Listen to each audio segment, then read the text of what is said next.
ثم إلى حضرة النبي المصطفى محمد صلى الله عليه وسلم وعلى آله وأصحابه وأزواجه وذرياته وأهل بيته خصوصا إلى المصنف في هذا الكتاب لشيخ الإمام الشيخ سالم بن سليم الحضرمي الحضرة إلى جميع المشايخ وجميع جميع مؤلف كل المصنف الشارع وحاشية وجميع الله أولياء الله تعالى من مشارق الأرض إلى مغاربها برها وبحرها خصوصا إلى سلطان الأولياء سيدنا الشيخ عبد القادر الجيلاني رضي الله عنه الشيخ الشاذلي وشيخ عبد النقشبندي والشيخ القاسم الجنيدي والشيخ أحمد رفاعي والشيخ البدر وسلطان الحسن المسلم وثم الحضرة إلى سيد الشيخ سيد محمد بن علي المنزل الحسن وثم إلى حضرة إلى جميع أولياء الله التسعة في أرض الجوار ثم إلى حضرة إلى جميع أولياء تعالى جكرتا ثم إلى حضرة المبت وأحوانا ثم إلى حضرة أرواح آبائنا وأمهاتنا وأجدادنا وجداتنا ومشايخنا ومشايخ مشايخنا ولمن أحبنا ولمن أحسن إلينا ولذوي الحقوق الواجبة علينا شيء لله لنا ولهم الفاتحة. أعوذ بالله من الشيطان الرجيم. بسم الله الرحمن الرحيم. الحمد لله رب العالمين الرحمن الرحيم مالك يوم الدين إياك نعبد وإياك نستعين اهدنا الصراط المستقيم صراط الذين أنعمت عليهم غير المغضوب عليهم ولا الضالين.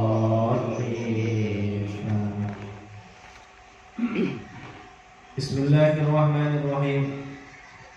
قال المصنف رحمه الله تعالى ونفعنا به وبعلومه في الدارين آمين.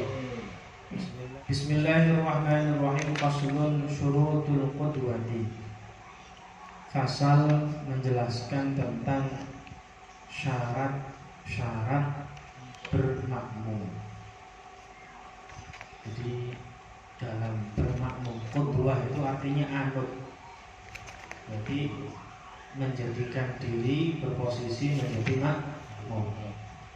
Jadi syarat-syaratnya menjadi makmum ini ahada asyara, ada 11. Dengan sholat kan biasanya menjadi makmum, maka harus paham 11 syarat ini. Yang pertama, alla ya'lama butlana sholati imamihi bihadatsin aw ghairihi. Syarat yang pertama sebagai seorang makmum adalah satu, seorang makmum tidak boleh mengetahui akan batalnya sholatnya imamnya bihadatsin dengan hadas al-ghairihi dengan selain hadas. Jadi makmum itu tidak boleh tahu kalau imamnya adalah sholatnya batal sebab hadas. Makmum tidak boleh tahu kalau imamnya itu sholatnya batal sebab ada najis. Kenapa tidak boleh tahu? Kalau tahu, kok dia masih menjadi makmum, ya berarti sholat dia makmum itu batal. Maka nggak boleh tahu. Ketika seumpama sebelum berjamaah ngobrol dan kita tahu si imam ini buang angin seumpama, atau kalau tidak buang angin ya dia pergi ke kamar kecil, aduh bentar lagi pengen buang hajat air kecil kamar mandi, kemudian dia tidak wudu, terus balik ngobrol lagi. Ketika jamaah dia menjadi imam, berarti kan makmum ini tahu kalau imamnya hadas, ya kan? Maka jangan bermakmum, kecuali yang ngobrol sama kita imamnya lah orang lain, dia sholat jadi imam, kemudian orang lain asal ikut saja, maka tidak masalah, gitu ya. Maka sholatnya makmum yang lain tadi tidak masalah karena sholatnya tetap sah. Karena tidak tahu kalau mengenai batalnya sholatnya imam. Itu termasuk mengetahui batal sholatnya imam itu ketika kita bermakmum dengan orang yang sholatnya tidak membaca bismillah. Orang-orang Muhammadiyah biasanya mereka sholatnya langsung Alhamdulillahirabbil alamin Ar-Rahmanir-Rahim dan seterusnya. Kita tahu, seumpama kita yakin kita yakin imam tidak baca bismillah, atau kita bersuudzon imam ini nggak baca bismillah, maka sholat kita batal. Udah tahu imamnya nggak baca bismillah kok masih diikuti, kan begitu? Maka sholat kita batal. Kalau pengen tidak batal bagaimana? Ya tadi dulu kan pernah saya sampaikan, yaitu harus berhusnudzon. Imamnya ini pasti baca bismillah, pelan saja, kan begitu. Nah, itu berarti dia tidak tahu kalau imamnya sholatnya batal. Karena orang yang sholat tidak baca bismillah itu menurut kita madzhab Syafi'i kan sholatnya batal kan? Ya kan? Ya. Karena menurut madzhab Syafi'i bismillah itu ayatun min ayat di suratul Fatihah, termasuk salah satu ayat dari ayat-ayat surat Al-Fatihah.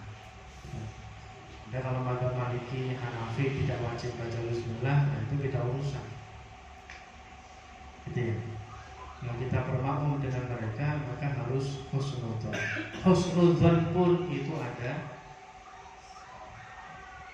tempatnya. Soalnya takbir imam Allahu Akbar, Alhamdulillah, masuk begitu, gak ada jeda sama sekali untuk husnudzon. Ya gak bisa dihusnudzon gitu.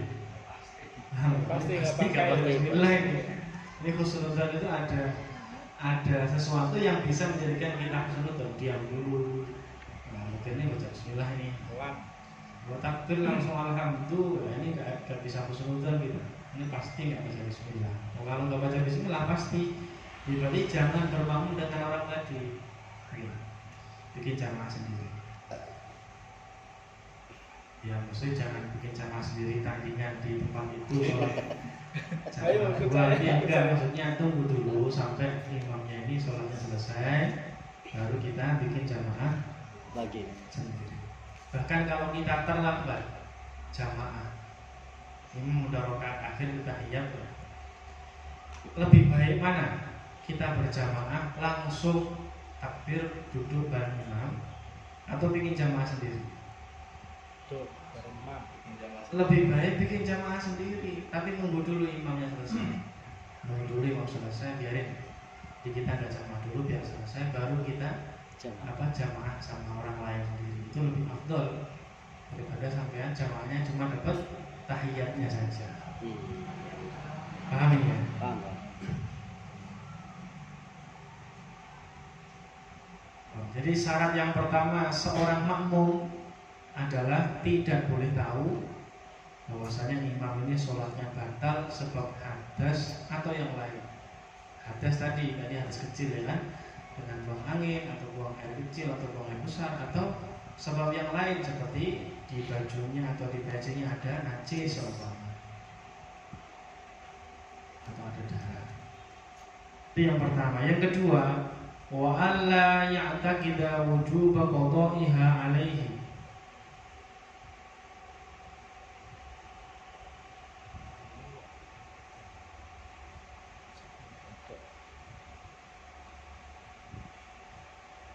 Yang kedua yaitu hendaknya makmum tidak meyakini. Makmum tidak boleh meyakini bahwasanya sholatnya imam ini wajib diqadha atau wajib diulang.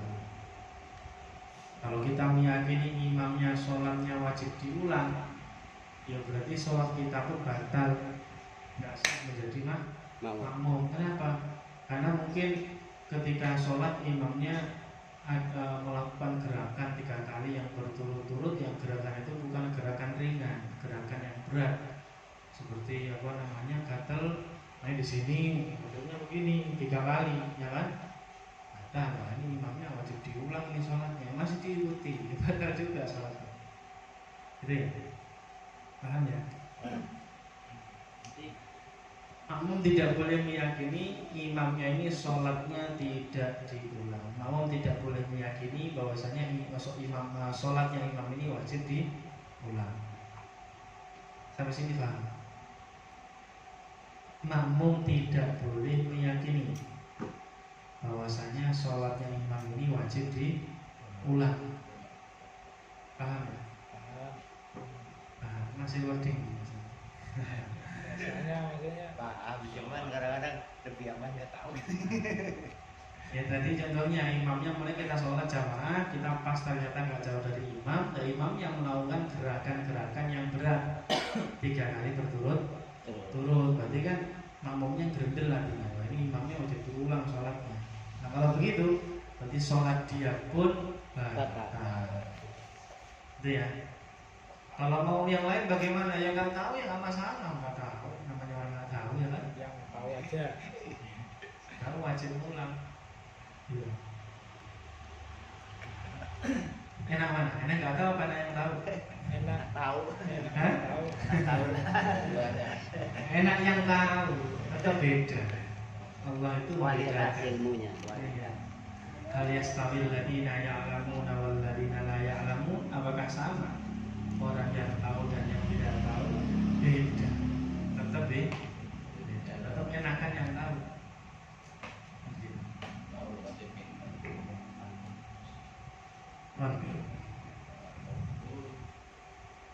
Allah itu walladzina utul ilma darajat. Allah itu memberikan satu tingkat derajat yang lebih tinggi kepada orang-orang yang tahu atau orang-orang yang berilmu, yang mau belajar ilmu. Kemudian wa alla yakuna ma'muman, wa alla yakuna. Yang ketiga adalah imamnya itu tidak menjadi makmum. Hendaknya imamnya itu tidak berposisi menjadi makmum. Kita jamaah sama orang, ternyata orang itu masih berjamaah sama orang lain. Orang ikut kok diikuti, nggak bisa. Posisinya dia masih menjadi pengikut. Kalau pengikut ya sama yang diikuti, jangan pengikutnya yang diikuti, gitu ya. Kalau dia posisinya masih bermakmum kok malah dijadikan imam, nggak bisa. Nggak bisa. Jadi harus makmumnya itu, imamnya itu tidak berposisi menjadi makmum.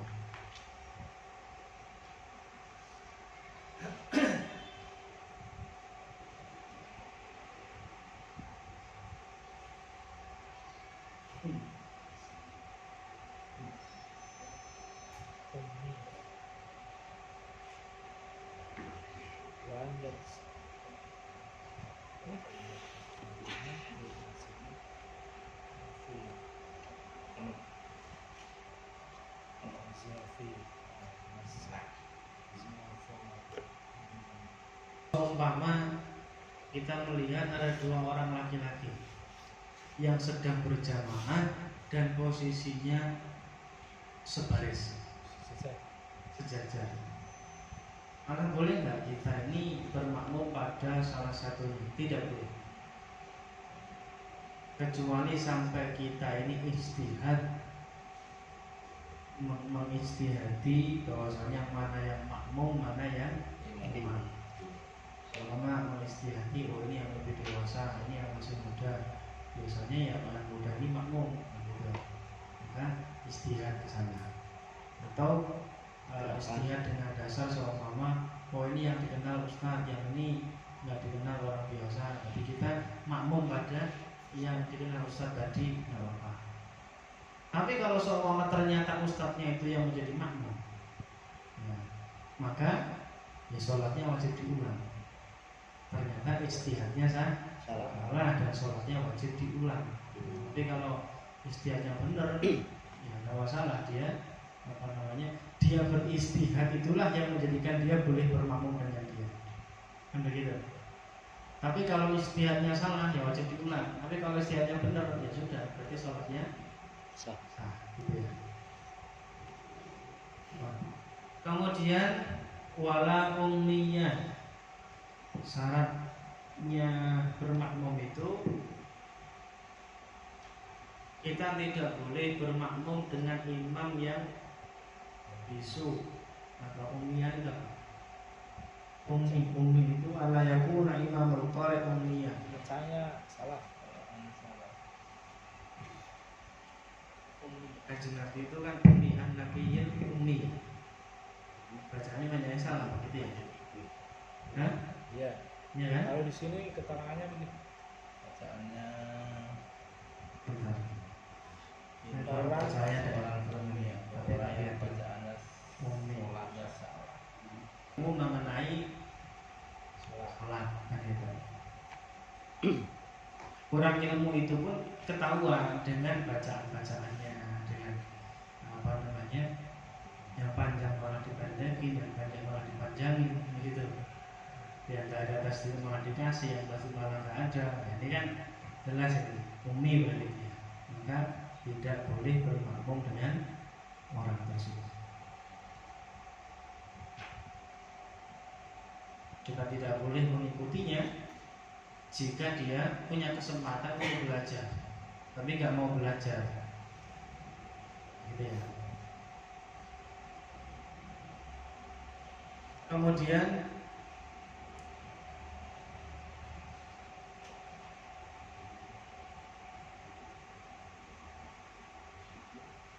kenapa orang-orang yang bacaannya belum benar itu, yang bacaannya tidak boleh menjadi imam? Karena imam yang mengeraskan bacaannya itu dia menanggung Fatihahnya atau bacaannya makmum masbuk.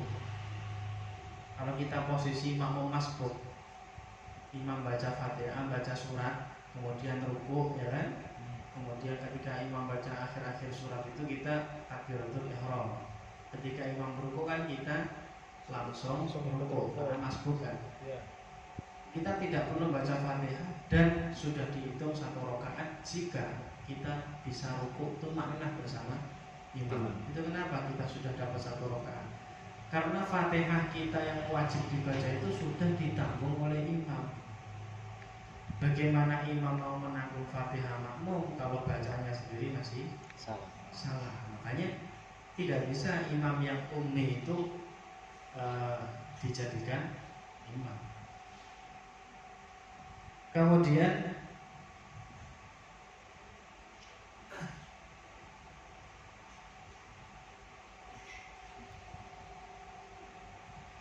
seumpama ada orang ketika sholat yang jahar bacaannya dipelankan, maghrib, isya, subuh. Ada orang yang sholatnya sholat jahriyah, tapi dia bacanya pelan. Ternyata banyak pula orang-orang yang bermakmum dengan orang tadi, dan orang tadi pun tidak merubah bacanya, tetap pelan. Mungkin takut ketahuan kalau bacaannya salah. Maka bagaimana kalau seperti itu? Fa'idha lam yuhsinha, maka wajib alaihi al-bahthu an hali, maka wajib selesai salam kita wajib menanyakan keadaan orang tadi ba'da salam, setelah salam. Fa'in tabayyana annahu ghairu qari', jika jelas ternyata orang tadi bukan orang yang ahli dalam baca Quran atau bacaan Fatihahnya lagi bukan itu, banyak yang salah, maka ada makmumnya wajib mengulangi sholatnya. Wa in tabayyana annahu qari', jika ternyata dia adalah orang yang bisa baca Fatihah dengan fasih, dengan benar ya, atau surat-surat yang dia baca pun dengan pelan tadi itu benar, maka ya tidak masalah. Maka tidak masalah. Maksudnya sholat makmumnya tetap dianggap sah. Itu bisa dengan ucapannya walau biqaulihi nasitul jahra au asraftu liqaulihi jaizan, walaupun dia ngeles-ngeles, saya lupa tadi mengeraskan bacaan, saya kira itu ini masih asar, tapi niat saya sudah isya tadi. Perasaan saya itu jadi sholat asar gitu, sehingga dia melankan suaranya. Itu walaupun ngeles-ngeles seperti itu wajib dilihat keadaan dia ini Fatihahnya benar apa enggak. Tapi kalau ternyata dia bacaannya benar, maka ya sudah, sholat kita pun tetap sah. Atau ngeles umpama itu kan mengeraskan suara kan sunnah bukan wajib. Nanti agak-agak ngaji kan. Cuma karena bacanya belum pas, belum benar, tetap kita wajib diulang sholatnya.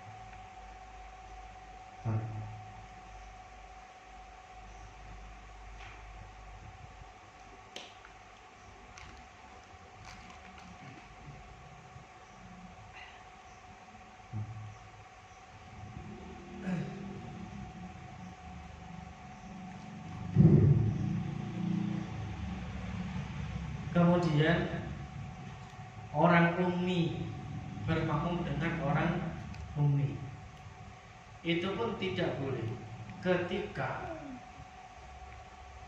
umminya satu orang ini dengan yang lain berbeda. Contohnya yang satu Bismillahirrahmanirrahim fasih, yang satunya lagi Bismillahirrahmanirrahim. Nah, yang ini salah.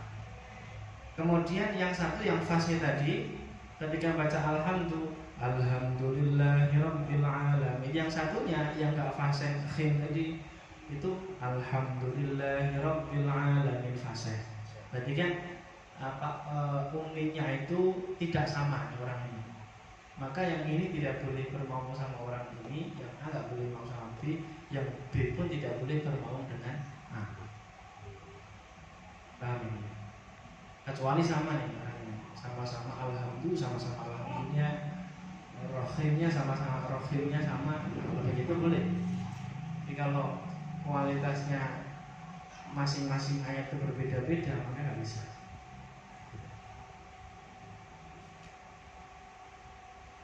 Ini namanya amal iktidal ummi bi ummi mumathilun lahu fil harfil majuz an-nun, maka tidak boleh. Kalau sama nggak masalah. Kemudian wa alla yataqaddam alaihi fil mawqaf, hendaknya makmum ini tidak boleh lebih maju daripada imamnya fil mawqafi, dalam tempat berdiamnya. Jadi posisi imam ini ya harus di depan, nggak boleh imam di belakang, ini nggak boleh. Imam harus di depan. Kecuali madzhab Maliki, itu saya pernah ngaji, itu madzhab Maliki nggak masalah, imam di depan, imam di belakang, makmum di depan. Tapi kalau madzhab Syafi'i, imam ini wajib di depan.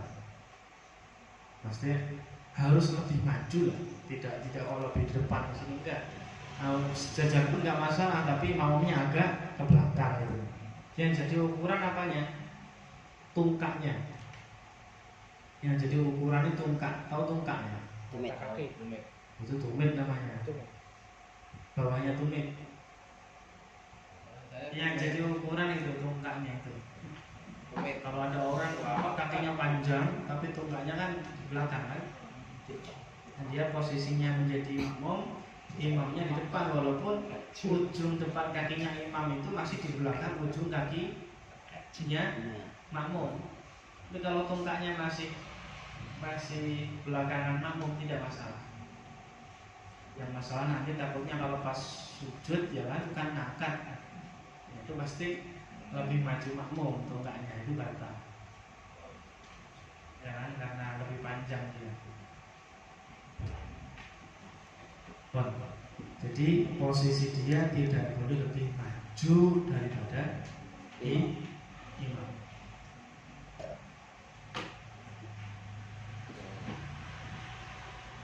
Kemudian wa alla ya'lama intiqalati imamihi, wajibnya makmum itu mengetahui gerak-gerik atau berpindah-pindahnya imam, berpindah satu rukun dari rukun yang lain, maksudnya itu wajib tahu.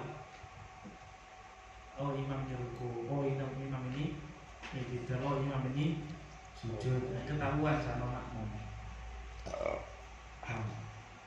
Satu, yang berapa itu tadi? Kemudian ke 6 ya. Kemudian yang ketujuh, wa alla yastami'a fi masjidin, dan makmum serta imam tadi harus berkumpul dalam satu masjid. Dalam satu masjid. Atau kalau tidak berkumpul dalam satu masjid, masjidnya satunya imam di masjid, satunya di aula kayak di masjid kita ini, maka paling tidak aufi salah sini adidira'i, tidak boleh lebih dari 300 zira. Satu zira untuk satu hasta itu dari sini, apa namanya, ini ke sini, dari siku-siku ke ujung Jari. ujung jari, tidak lebih dari 300 zira. Jadi masih aman lah ya masjid kita ini. Ini kalau tidak di masjid. Kalau di masjid mau 1 kilo 2 kilo juga nggak masalah. Kalau masjidnya besar sekali, dengan Masjidil Haram sama imamnya depan sampai di shop paling belakang, masjid paling belakang, yang setelah itu nggak ada tanah masjid gitu. Paling belakang nggak masalah, tetap sah sholatnya, tetap sah. Tapi kalau tidak di masjid, maka jaraknya imam dan makmum tadi harus tidak boleh lebih, tidak boleh melebihi dari 300 zira. Kalau di bawah itu aman. Takriban dengan perkiraan. Kemudian wa ayyan wiyal qudwah. Nah, wa ayyan wiyal qudwata awil jama'ata. Syaratnya menjadi makmum adalah harus niat bermakmum atau niat berjamaah. Nah ini yang sering terjadi di tempat kita ini dulu mungkin ya. Ketika kita melaksanakan sholat tasbih, kita mengikuti gerakan orang, mengikuti gerakan imam lah ya, bermakmum dengan dia, tapi niatnya masing-masing. Nah ini nggak boleh. Ini keterangannya di sini. Wa ayyan wiyal qudwah awil jamaah, wajib niat mengikuti atau bermakmum atau niat berjamaah. Jangan masing-masing orang mengikuti gerakan orang lain, ini batal sholat. Iya. Berjamaah. Sholat tasbih nggak masalah berjamaah. Sholat duha nggak masalah berjamaah. Yang penting kita harus tahu bahwasanya berjamaah dalam sholat tasbih itu tidak disyariatkan. Sholat berjamaah dalam sholat duha itu tidak disyariatkan. Nah, kenapa berjamaah? Untuk melatih. Nah, sekolah-sekolah itu kan mengadakan sholat duha berjamaah. Nah itu untuk melatih mereka agar terbiasa sholat duha, bukan terbiasa berjamaah sholat duha. Nanti mereka dikasih tahu sholat jamaah ini hukumnya tidak wajib atau tidak disunahkan, bahkan berjamaah sholat duha. Cuma kita mengadakan sholat duha berjamaah ini agar kalian terbiasa sholat duha. Soalnya sekolah itu kalau nggak begitu, nggak diprogram begitu berjamaah masing-masing, ya nggak akan pada sholat. Pada sholat kan gitu. Biar sholat semua sekalian dibikin jamaah, biar tertib, biar satu komando. Nah, itu nggak masalah. Nanti dikasih tahu. Begitu juga sholat tasbih. Tapi kalau sudah mengikuti satu komando gerakan, niatnya jangan masing-masing mengikuti gerakan orang kok niatnya menfaridnya nggak sah. Harus ayyan wiyal qudwah, harus niat bermakmum atau awil jamaah atau niat berjamaah. Kemudian wa ayyatawafaqa nadhma sholatihi, harus mencocoki, ya, harus mencocoki sholatnya makmum dengan sholatnya imam dalam hal apa, rangkaian-rangkaiannya. Contohnya begini,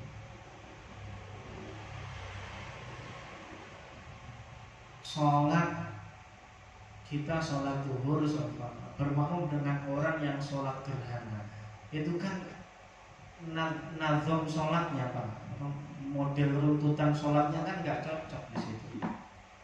Kita sholat subuh makmum sama sholat jenazah, ya nggak cocok gitu. Runtutannya itu kita ada rukunya, satunya nggak ada rukunya kan begitu. Berarti tidak tawafuk namanya, tidak mencocoki dalam urutan sholatnya.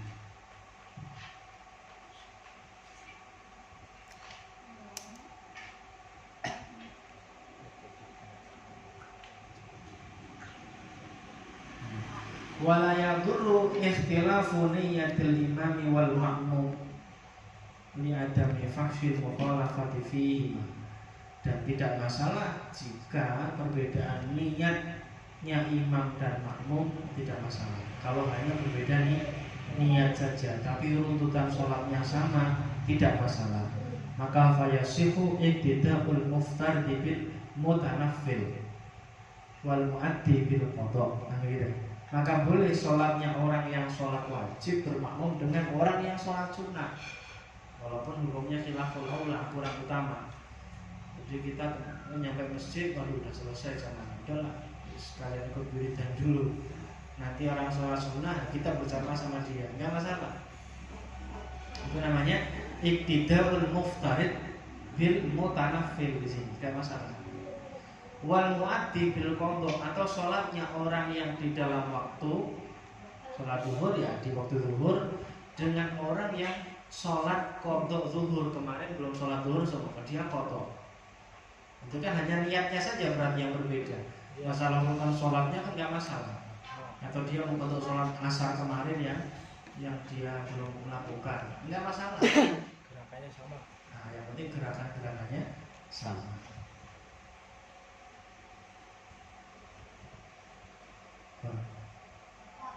Wafi tawilatin bi qasiratin, dengan sholat yang lama dengan sholat yang pendek, nggak masalah juga. Kita sholat zuhur bermakmum dengan orang yang sholat subuh qadha, boleh. Udah paham ya? Atau kita sholat asar bermakmum dengan orang sholat maghrib yang qadha, dia qadha maghrib di waktu asar. Atau kebetulan kita belum asar, dia sudah sholat asar, dia mau mengqadha sholat maghrib, sekalian aja lah jamaah, nggak masalah. Paham ya? Karena mengqadha sholatnya tidak harus sesuai dengan waktu sholatnya. Kalau qadha itu bebas mau kapanpun. Bahkan dia itu bahkan wajib menggunakan seluruh waktunya itu untuk qadha, aslinya begitu aturannya. Enggak masalah sholat subuh di qadhanya itu dilakukan di waktu duha, waktu zuhur, asar, maghrib, isya, itu tidak masalah. Kalau subuh malam subuh ya kan. Maka kalau di luar waktu itu enggak masalah, namanya qadha. Tidak harus dilakukan di waktu yang mencocoki sholatnya. Kemudian tapi kalau model begitu zuhur jamaah sama sholat subuh ya makruh ya.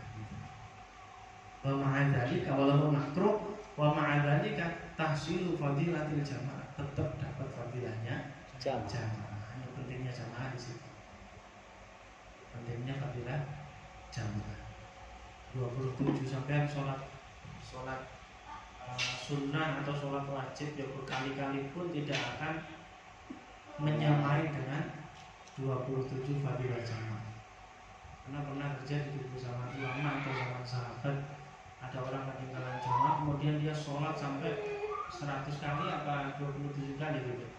Itu di hadis ya, berarti zaman sahabat itu sama Rasulullah mengatakan gak bisa menyamai sholat berjamaah di dalam waktunya. Kan memang ulama mengatakan bodoh sekali orang yang tidak berjamaah. Walaupun bawa anak kecil, sini jamaah saya maghrib, nggak mau, tak kasih duit, nah, pasti mau. Walaupun 5.000 pasti mau kan gitu. Nah itu lumayan kita dapat fadilah 27 derajat. Wa alla yukhalifahu fi sunnatin fahishatin, dan apa namanya makmum tadi tidak boleh membeda dengan imam di sunnatin fahisatin dalam sunnah yang fahisah. Sunnah fahisah, fahisatul mukhalafati yang sangat buruk jika terjadi perbedaan. Contohnya gini, sunnah fahisah, sunnah abad lah ya. Sunnah abad ada kunut, ada tasyahud awal. Nah, sunnah fahisah itu yang tasyahud awal.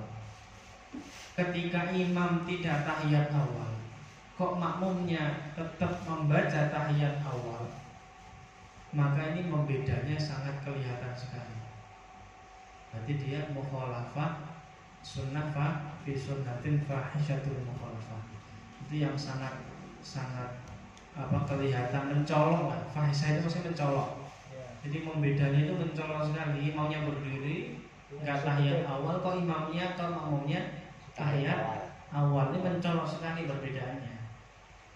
Tapi kalau kunut kok tidak. Kalau kunut imam ketika selesai i'tidal ya, imam yang sholat subuh itu bukan harusnya sunnahnya dia kunut, tapi ternyata dia malah sujud. Nah, makmumnya itu baca kunut tidak masalah, tapi dipercepat, bacaannya lebih dipercepat, tidak masalah. Kalau di sini lihat, atau di sini kalau di syarahnya ini contohnya kasaj dari tilawatin, seperti sujud tilawah. Imamnya sujud tilawah, makmumnya malah tidak. Ini sangat mencolok sekali perbedaannya. Ada gitu. Maka fayajibul muwafaqatu fiha, maka wajib makmum itu mencocoki imam dalam masalah sujud tilawah. Fi'lan, secara fi'li, secara gerakan tubuh harus mengikuti imam. Fi'lan wa tarkan, atau kalau imamnya baca ayat sajadah sujud waqtarib, imamnya tidak sujud tilawah, kok makmumnya sujud tilawah, itu juga sangat membeda, kelihatan sekali mencolok. Nah, itu malah batal sholatnya makmum. Kalau imam nggak melakukan sunnah, nggak usah kita ini sok-sok tahu gitu loh. Imamnya nggak sujud tilawah, mau bahwa ini sujud tilawah, ini sunnah sujud sendiri, malah batal sholatnya. Malah batal. Jadi namanya dia sok tahu, tapi dia nggak tahu kalau beda seperti ini sholatnya malah batal. Oh, jadi iya ya. Ya, kalau apa tadi sujud tilawah tadi itu namanya kita wajib mengikuti imam secara fi'li. Gerakannya imam sujud tilawah, ya makmumnya wajib sujud tilawah. Walaupun bacaannya kita nggak tahu. Walaupun bacaannya kita nggak baca, imam nggak baca pun nggak masalah, yang ini sujudnya. Kalau imam tidak sujud tilawah, kok kita sujud tilawah, sholat kita batal. Gitu ya. Itu namanya wajib secara fi'lan saja. Secara fi'lu. Kalau secara fi'lu berarti kalau imamnya sujud, ya kita sujud. Kalau imam nggak sujud, ya kita nggak sujud. Itu namanya secara fi'li saja. Itu namanya fi'lan. Nah, watarkan, ada kalanya imam ini tidak melakukan sunnah itu, kita tetap sunnah melakukan. Contohnya apa? Kalau di sini dicontohkan watarkan ka sujudi sahwin, seperti sujud sahwi, fatajibu fi'il muwafaqah, maka wajib kita mencocoki imam fi'lan, secara fi'lunya saja. Imam sujud sahwi, ya kita wajib ikut sujud sahwi. Latarkan, tidak kalau imam itu meninggalkan. Kalau imam tidak sujud sahwi, maka bal yusannu lil ma'mumi fi'luhu, maka bagi makmum sunnah tetap untuk sujud sahwi. Paham ini? Berarti imam salam, assalamualaikum warahmatullahi baru kita sujud.